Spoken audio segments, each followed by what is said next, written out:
You text someone, they were texting you every day, now nothing, no fight, no explanation, just silence. And the strangest part is not the silence itself. The strangest part is how badly your brain needs to explain it. A philosopher writing almost 200 years ago described exactly what is happening to you right now. He never used a phone, he never sent a message, but he understood something about human beings that explains ghosting better than any modern psychologist. He called it the aesthetic stage of life. People living in this stage are not cruel, they are not even thinking about you most of the time. They are organizing their entire existence around one single principle: avoid boredom at all costs. Every choice they make is driven by what feels interesting right now, not what is right, not what they promised, just what feels alive in this exact moment.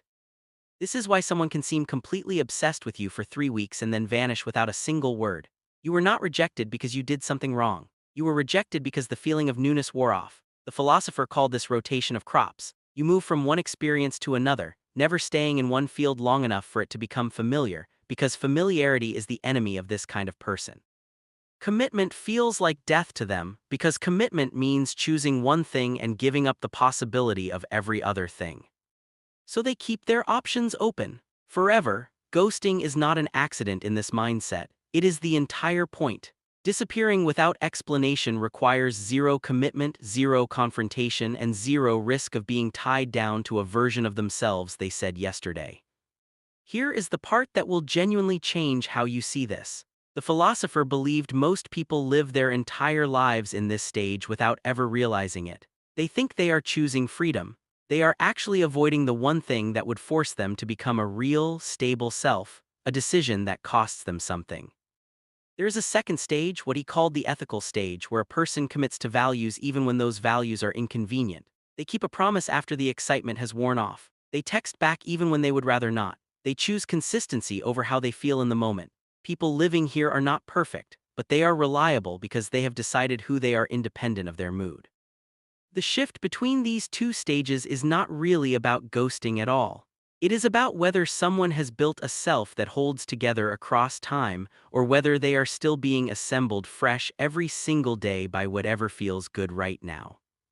This explains something that should comfort you immediately. When someone ghosts you, it almost never has anything to do with your worth. It has everything to do with which stage they are operating from. A person trapped in pure aesthetic living cannot stay consistent with anyone, not because you are not enough, but because consistency requires a stable self they have not built yet.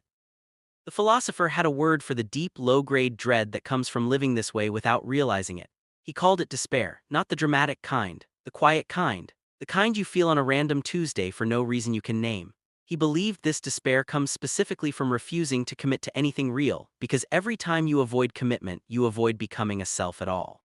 So the person who ghosted you is very likely not living some glamorous, commitment-free life of freedom. They are running from the exact same fear you would feel if you tried to build something real and it failed, except they never let it get far enough to fail. They leave first. This does not make the silence hurt less, but it does change what the silence means. It was never a verdict on you. It was a glimpse into someone who has not yet figured out how to stay anywhere long enough to find out who they actually are. You felt confused by a sudden disappearance with no explanation. Now you have the explanation. It was never about you staying interesting enough. It was about whether they had built a self capable of staying at all.